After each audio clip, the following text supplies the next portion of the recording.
All right, so in Maine, Augusta, Maine, Republican Governor Paul LePage was sued by the ACLU for, it said he blocked critics on his official Facebook page and deleted their comments. And it's just interesting because this is, what? So It's just childish. yeah, it's just funny because all the people mentioned in this lawsuit are Republicans who like blocked or deleted comments, and I just think it's funny when they show what quote unquote snowflakey tendencies, right? I guess it's just here. I think this has been talked about a lot, and I think it's way more important of an issue than people give it credit for. Because Trump, I guess, has blocked some people on Yeah. Twitter, and people were saying that he shouldn't be allowed to do that. And there's been this big call. I don't know if this main guy is the first guy that's been sued over it, but I know there's been a lot of talk with Trump being so Twitter centric and him blocking people. People saying like what like a This is politician relatively new, should so it's probably the should be able to do and should not be able to do. Yeah. I think it's a much more important topic for a lot of the reasons people aren't talking about than people think. And I have some thoughts, but I'm just interested in your thoughts.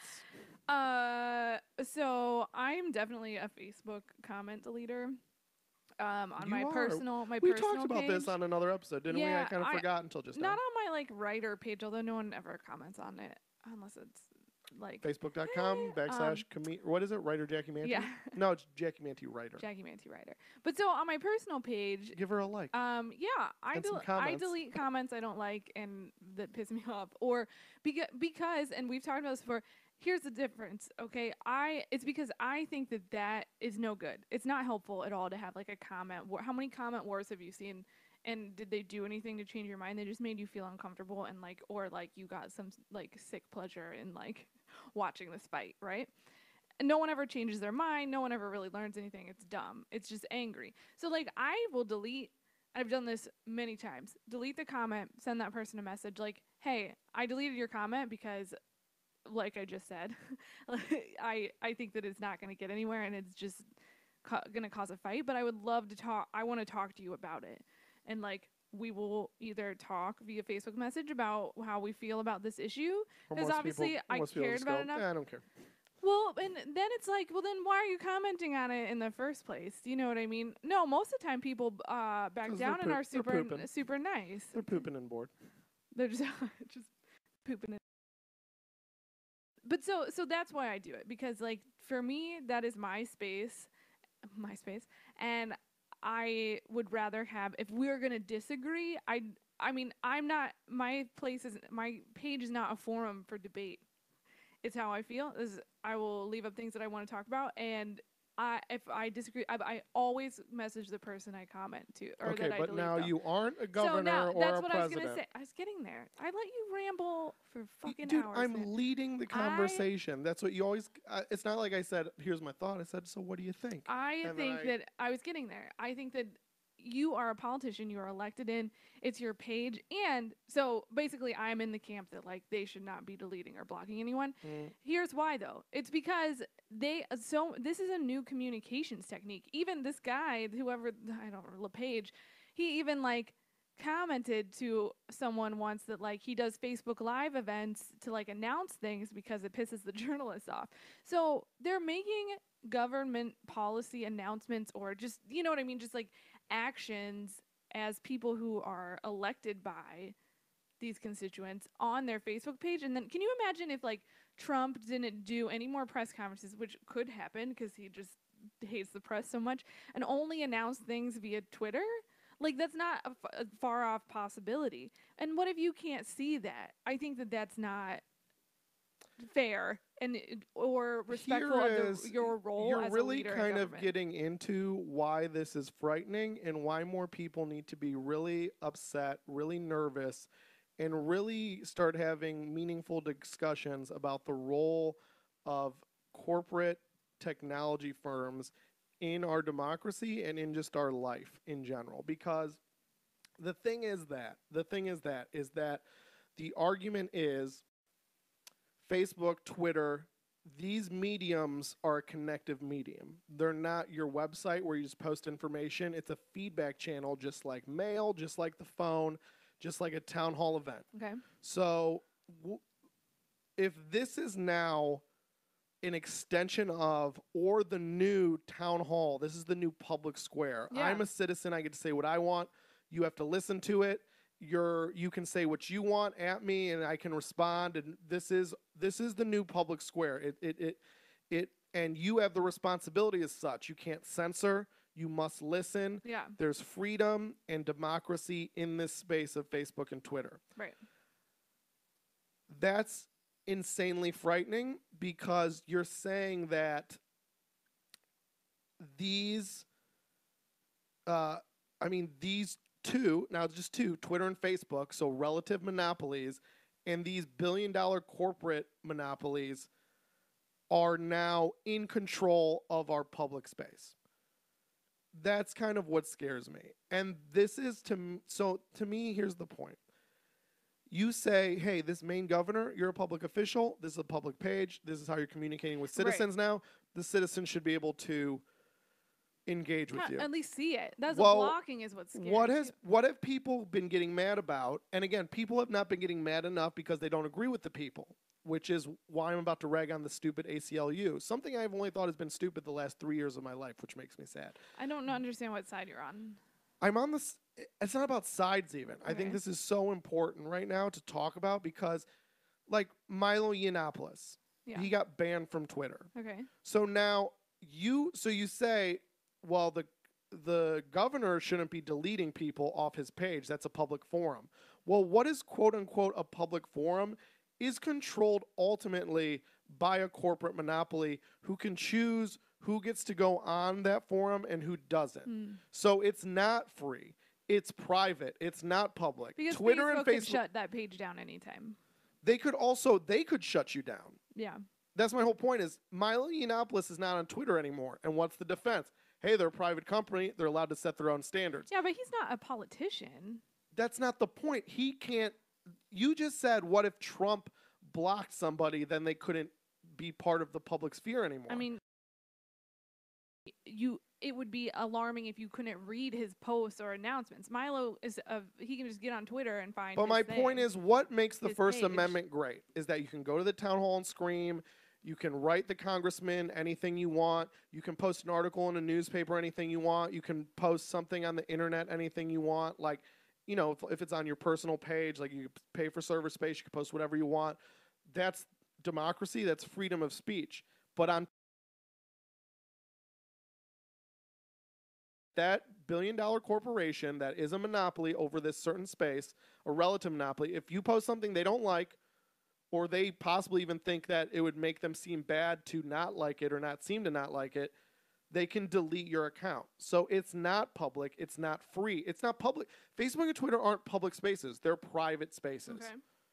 So that's my point. So if you want it to be like a public space, meaning that the government can't delete your voice, then you should also hold the standard that the corporation can't delete voices either. That's all I'm saying. So you think that I should also be against Twitter deleting someone? Is that what you mean? Yeah. But more importantly, you should just be against the fact that I would say that I take the position that this governor can delete what he wants because I don't want Twitter or Facebook to ever become synonymous with a public space because I don't think you can ever trust a private corporation to act in a way that is equal to the way public spaces operate because they're not required to. And if we know anything about the politicians are choosing to use it as a public space. I don't think we have any control over that. I wouldn't say they are. I know there's social elements to Facebook, but I think most people operate their social media profiles as just an extension of like their website or anything like that. So I think it's more important to take this governor's side because in the end, I want the message to be clear that Facebook, Twitter aren't public spaces. They aren't forums for debate or interaction with your politician because you can't. The reason you need to put up that wall is because if you let that happen, you've now given control of political, social debate to two only private billion-dollar corporations that aren't obligated to withhold the standards of free speech because they're private, they're not public. We say that all the time. They can delete whoever they want. It's a private corporation, and that's true. That's why we should do our debating in true public spaces, because then Like what? like a town hall. So Mhm. then if they get the cops to throw you out, you have an actual, or like if you write something on a personal space and the government shuts you down, you could be like, that's my right. And you would have a case. But here you wouldn't have a case. And now you're operating in a space trying to get free thought across in a space where you don't have the right to say that. So it gets ugly real quick. And that's why I don't like things like the ACLU anymore, because the reason I love the ACLU is because they would, I just remember them when I was in high school as the group that would defend KKK members, doing their town hall rallies. And it's like, that's what you got to do. You got to defend the worst All to of it. protect the best. Yeah. And so to me, again, they can pick and choose their positions, but to me, if their position is that Facebook and Twitter are a public forum and that these governors or presidents, whoever it is, can't block people, can't delete comments, if that's their position truly, I think their position should also be that to delete anyone's account for anything they say on that account should also be something they're willing to go to bat for those people for. They should have jumped on to defend legally Milo Yiannopoulos if their position well, he was got kicked also off not because of what he was saying, it's because he was harassing other users. That's still what you're saying. I think that's different. And it was that they said he incited people to do things. Still, my point is that the United States Constitution doesn't have a terms of use. It doesn't have a term of use policy. It doesn't have a harassment policy per se. You could say there's harassment laws, I guess. That could be. But my point is there is a lot more caveats to what you can say in the Facebook and Twitter sphere than what you can say in American democracy. And if we are going to let that discrepancy lie, then we can't be making the government, the governors and the presidents and whoever be held up to a standard that the people operating the space as a whole are not legally required to stand up to. So again, I'm more for the backdoor action of supporting this governor for the fact that I do not want Twitter or Facebook, private companies, to ever become the perceived public space for ideas and thought and exchange of ideas. I think that would be a real fucking, it'd be bad. I think it straight up would just be a bad thing. So it scares me. Yeah, I hadn't thought about it like that, but that's good. You make a good point. I think still not sure how I feel about it, but I guess I agree with you about the ACLU defending the KKK. I can't imagine that happening today. You know what I mean? Like, if they came out like, we're taking this case, it'd be like, what? That's crazy. Which is too bad. I think that's really sad because the idea, when they would do that, it's like, yeah, let them hang themselves by their own rope. Oh, well, that's a terrible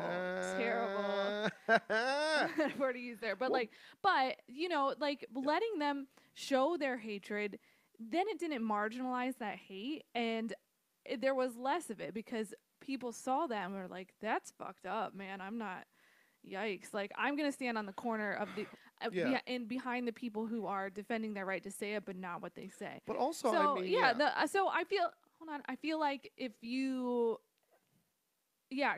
let them do whatever they, eventually, we would all learn, like, oh, you get blocked from those pages. It's just propaganda on that page. So then you're saying, it doesn't become a public forum. It just organically just becomes like, oh, I know that's just a propaganda page. Like, I'm going to go to their website and then go to the town hall. Right. Yeah. But my point, like, you could say Milo Yiannopoulos was harassing people or whatever. But again, like, who is making the call that that's harassment?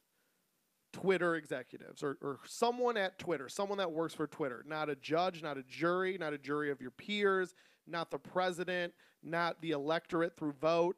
A private company is making the decision solely that is harassment. So you could say it is, you could say it isn't, but that's not how we do things. It was. Okay, but that's not how we do things in America, that a private company gets to choose what and what is not acceptable speech. We decide that, like, in the Supreme Court or something like that, something that's directly linked to our system of governance. So do you see? That's why it's problematic. It's not that's the same thing. I mean, I feel like I see why it's problematic. But I feel like that's the mantle I'm trying. That's what makes me so mad, because I feel like when Milo Yiannopoulos gets kicked off Twitter, I am quick to defend him based off no agreement with his ideas, based off principle. That's my KKK defense on a much smaller level on all accounts, both his views and the amount of support I'm doing, because I'm not spending money in legal fees or anything. But that's the point. And I don't know. I think that's such an important liberal ideal. I mean, you're talking about this group that was never not the king of liberal ideas. I mean, dude, Jerry Falwell used to rally. It used to be the homosexuals, the feminists, and the ACLU. Like, that's how, like, they were getting that evangelical ire. That's how much they were just like progressive, this liberal beacon. Yeah. And I don't know how is seeming to, in a small part at least, leave that organization, at least when I see them in the news now. But also, like, leaving, I just don't like seeing that idealism leave so-called liberals who should be defending people they hate, not solely, but making sure that the principles are what stand, not the people. Meaning, like, no one should get kicked off Twitter. Do I like this fucking guy? No. But when I'm the one no one likes, I don't want to be kicked off. And when someone I agree with gets kicked off, I don't want them kicked off. No one gets kicked off. It's about the principle of freedom, not about what the person said specifically. And I think that, yes, so why Twitter kicked him off, it was a business decision too. People are going to stop using their platform if they keep getting harassed, or if a celebrity leaves because all this harassment's happening. Exactly. Yeah, so again, you're putting public debate in the hands of people that are profit over everything. And how many times has that worked out in society? How many times? Yeah. Hashtag really cool. housing crisis, hashtag every war since Vietnam. You made this a topic because I feel like my immediate reaction seeing this was just like, yeah, I'm team ACLU, so I agree with everything. You know what I mean? Like, and that's just a normal reaction, I think, at this point. But like, yeah, I think thanks for the valuable lesson, Justin. Like questioning my own prejudices of something too. I don't know if I completely agree with you. Like, I want to think about it a little more, but like, holy shit, I didn't think about it that way, and I think you're right.